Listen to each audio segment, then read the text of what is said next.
je faisais des choses pas très catholiques, pardon, mais ça fait partie de moi aujourd'hui. Mon expérience, mon profil plaît à beaucoup de personnes, tout ça. Mais les propositions ne m'intéressent pas. Si quelqu'un vient vers moi, il faut que ce soit un big. Il y a des propositions, mais je préfère rester solo pour moi. Quand on dit civilité, on pense que j'aime tirer son bon. J'aime ça. Mais mon plat préféré, c'est Adjike. Dans ce nouvel épisode de On Cause, on tend le micro à Charles Ewi Wali Zouzoua, a.k.a. Fireman. Non-matin du rap ivoire, il vient nous parler de ses débuts et de son retour en force avec son projet solo. Hello Fireman, on dit quoi? Ça va bien, non? Est-ce que tu peux te présenter?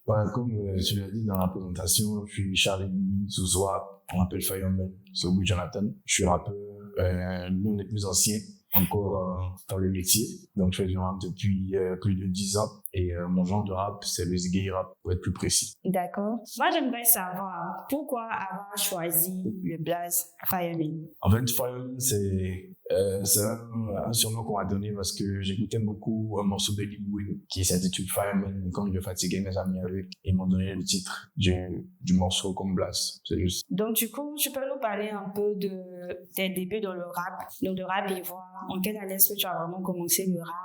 Et aussi nous expliquer ton style musical de rap Ziggy. Bon, je commence très tôt, je commence en 2006-2007, et pas de façon professionnelle, voilà. Avec beaucoup de passion, je commence avec mes amis, et j'ai pas grandi ici, donc j'ai grandi à Alépé, c'est là-bas que je commence. Et puis vient l'année 2010 où je quitte Alépé pour venir à Abidjan.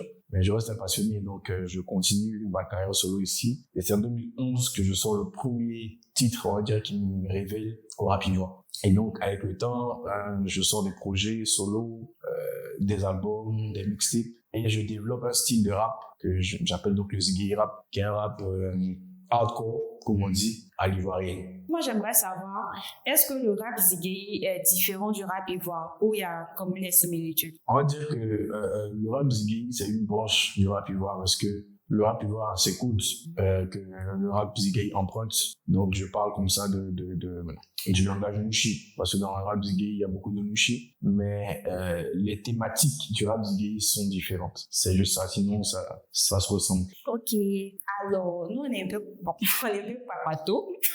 Et on nous a dit que tu t'étais séparé de ton ancienne maison de prod. Du coup, nous, on veut savoir pourquoi, qu'est-ce qui s'est passé, pourquoi tu es parti. Non, c'est juste que avec mon ancienne maison de prod, du coup, et Restoica, qui me fait un big up, on a bossé depuis 2016 jusqu'en 2024. Donc, ça fait quand même pas mal d'années. Je crois que ça fait 8 ans qu'on a bossé ensemble. Et j'ai mûri, j'ai grandi. Et j'estime que maintenant, je peux me débrouiller tout seul. C'est juste ça. Sinon, c'est la paix, tout va bien. On se parle tous les jours, on s'écrit, tout va bien. Tu es carrément indépendant ou tu prévois de signer avec une autre maison de prod? En ce moment, je suis indépendant. Il y a beaucoup de propositions. Mon expérience, mon profil plaît à beaucoup de personnes, tout ça. Mais les propositions ne m'intéressent pas dans le sens où c'est des choses que moi, je peux faire déjà, tu vois. Si quelqu'un vient vers moi, il faut que ce soit un big oui, tu vois. Il faut qu'il y ait quelque chose de plus que moi, je peux faire. Donc, il y a des propositions, mais je préfère rester solo pour le moment. On a fouillé.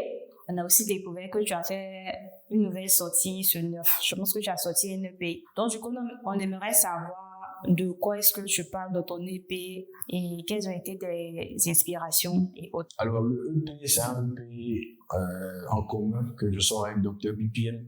Big up. Donc, c'est Fireman et Dr. BPM. On sort un projet en commun parce que on a une bonne alchimie et on décide de faire le projet. On l'a fait en un jour. On s'est dit pourquoi pas le sortir, donc on a envoyé un Virgin qui gère la distribution. Et dans le EP, il n'y a pas vraiment de thématique, tu vois. Si ce n'est mon expérience personnelle, je parle de ce que j'ai vécu dans ma vie personnelle et dans le milieu, tout ça mélangé à l'ego trip, au rap Ziggy. Ça donne le Dark Flame Volume 1, je vous invite à aller le streamer. Je me dis, tu as quand même un des sons que tu aimes bien dans ton EP. Ouais, le son que j'aime le plus sur le EP, par exemple, c'est Antali. Antali, je pense que c'est le 3e titre. Pourquoi j'aime ce titre-là? C'est parce que je parle de ma vie, je parle de mon passé. Et c'est une époque qui m'a marqué. Je faisais des choses pas très catholiques, pardon, mais ça fait partie de moi aujourd'hui. Donc, je m'étale un peu dessus. Donc, c'est vraiment ça mon son préféré. Ça donne quoi au champagne? Je peux y en bas, je peux y en haut. Moi, je veux bien monter Le modèle, t'as dit entendu. Allez streamer, c'est ce qu'il m'a dit. Ok. Allez streamer. Vu que tu as dit que tu as plus de liberté, tu peux faire les choses à ta guise. Qu'est-ce que tu prévois? Tu prévois un concert ou un album ou d'autres choses en vue? Dis-nous tout. Je prépare une série de EP, déjà. Si je dois faire un concert, franchement, en ce moment, c'est pas ça, comment dire, c'est pas la chose primordiale. Parce que mon dernier concert remonte en 2021, je l'ai fait au Williams. Et si je dois faire une autre salle, il faut que ce soit une salle plus grande. Du coup, il faut que je sois armé. Je vais envoyer plusieurs singles, plusieurs EP, de sorte à remettre l'attention sur moi, de faire grandir ma fanbase, de donner de quoi alimenter ma fanbase, et puis peut-être penser à faire des scènes, tout ça. Mais là, c'est une série de projets que je prépare. Quand on a commencé, tu nous as dit que tu étais l'un des anciens dans le rap ivoire. Actuellement, tu te considères toujours comme un ancien du rap ivoire ou tu penses que tu peux venir, entre guillemets, rivaliser avec la jeune génération? Bon, rivaliser, c'est pas possible parce que on n'a pas le même niveau. On va dire, on n'a pas le même niveau d'expérience, le même niveau d'écriture, on n'a pas la même crédibilité. Donc, comment rivaliser? Non. Moi, je fais juste ce qui me passionne.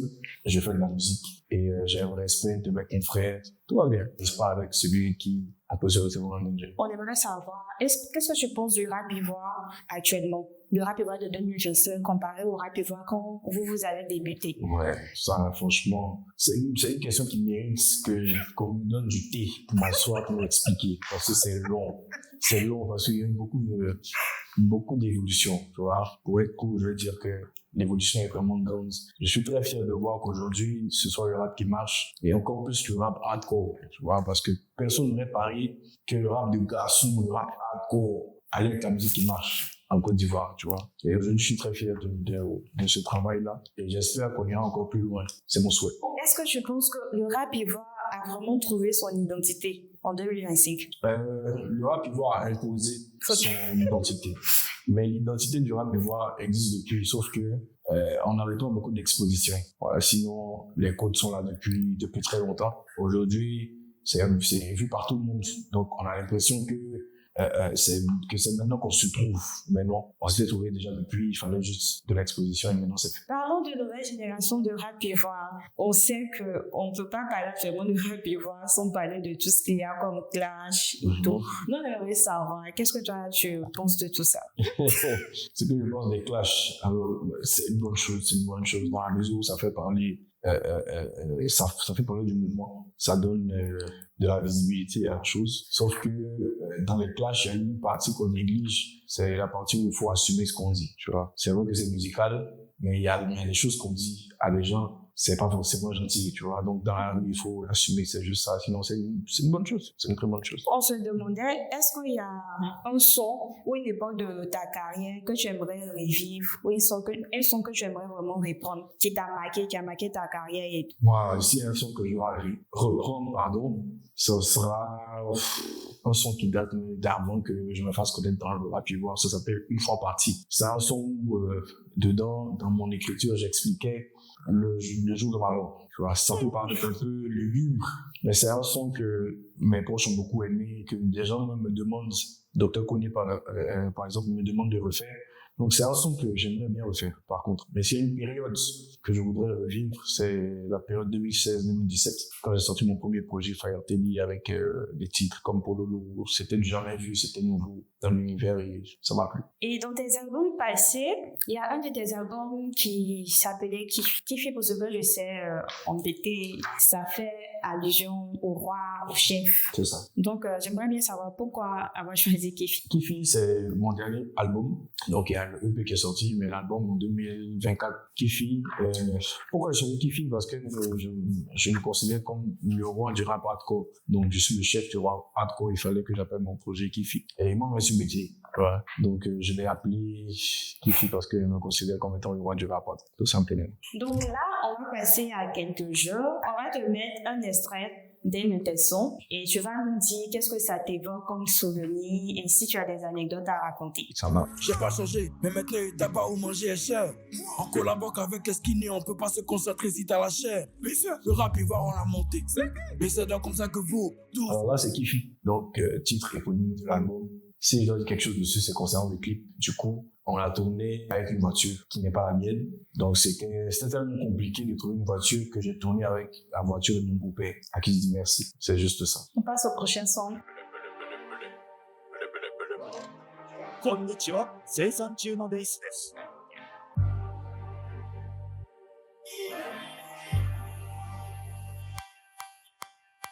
Matin, je suis un rappeur d'Atin.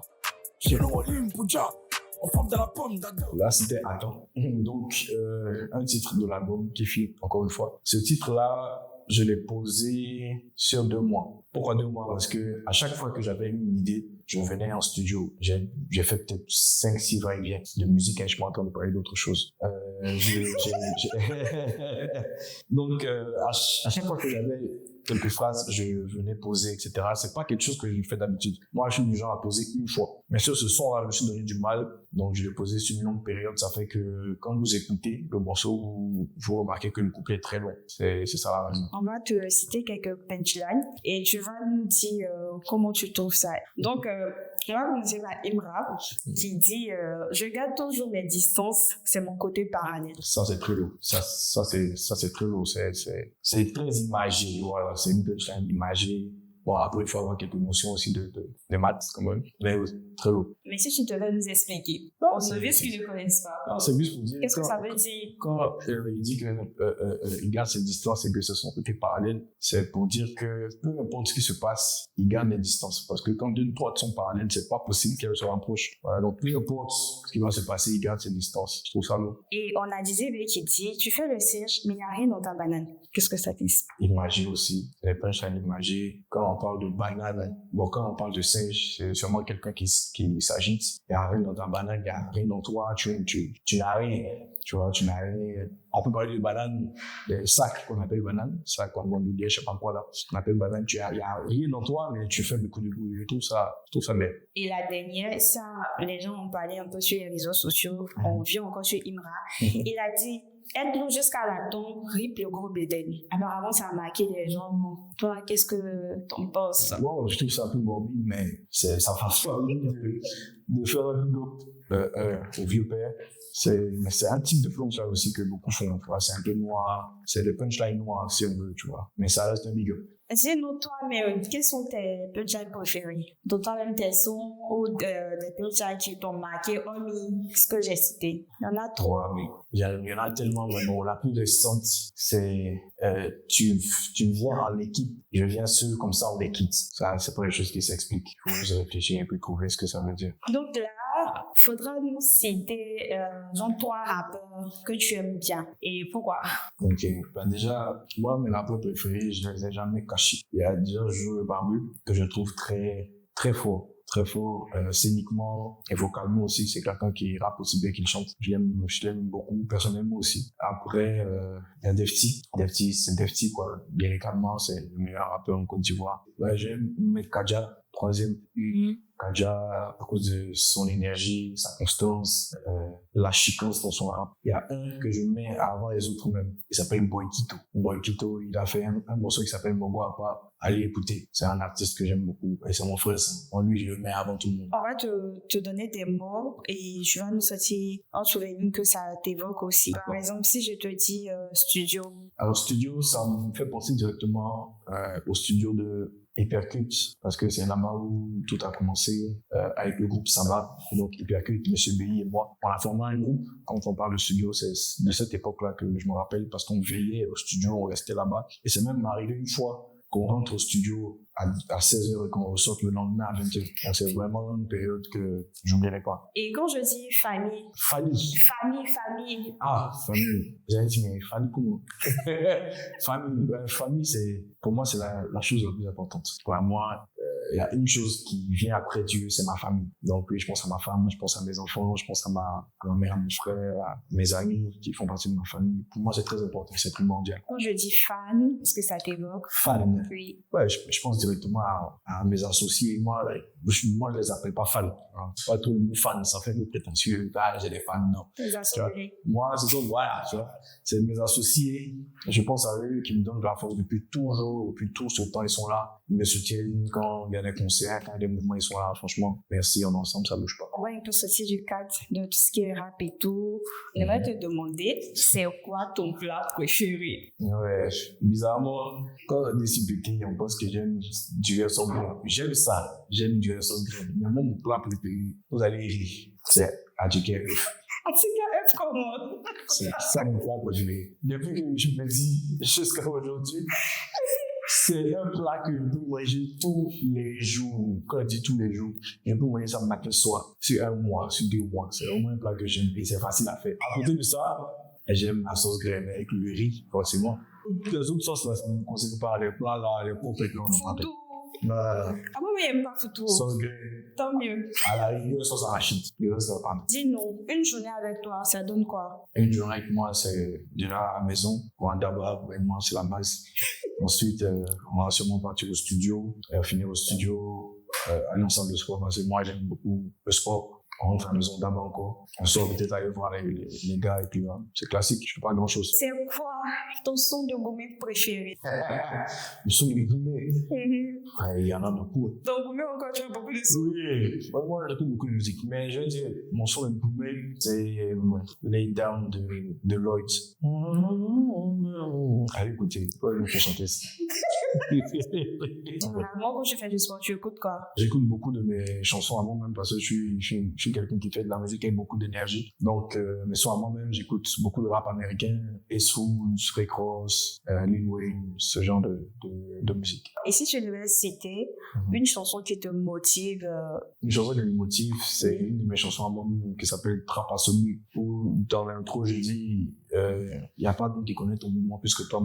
Quand tu fais ton mouvement, les gens vont parler, les gens vont te dire, il faut damner, il faut laisser, mais c'est ton mouvement, c'est toi celui qui sait ce qui est dedans, c'est toi celui qui a faim, c'est toi celui qui sait comment tu souffres. Donc si tu fais ton mouvement, fais quoi ton mouvement. et pour terminer, c'est quoi la chanson favorite de ta carrière? J'entends quand tu t'assis là, tu dis, oui, ça va. J'ai travaillé dessus même.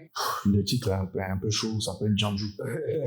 Dans le morceau, en fait, j'incarne un personnage qui est amoureux d'une Janju. Donc, si vous avez du temps à aller sur les plateformes, écouter Janju de Fireman, vous allez comprendre. Vraiment, Fireman, on est vraiment content de t'avoir reçu dans nos studios. Moi aussi. On a aimé ta vibe, c'était bien cool et tout. On va te laisser ton mot de fin.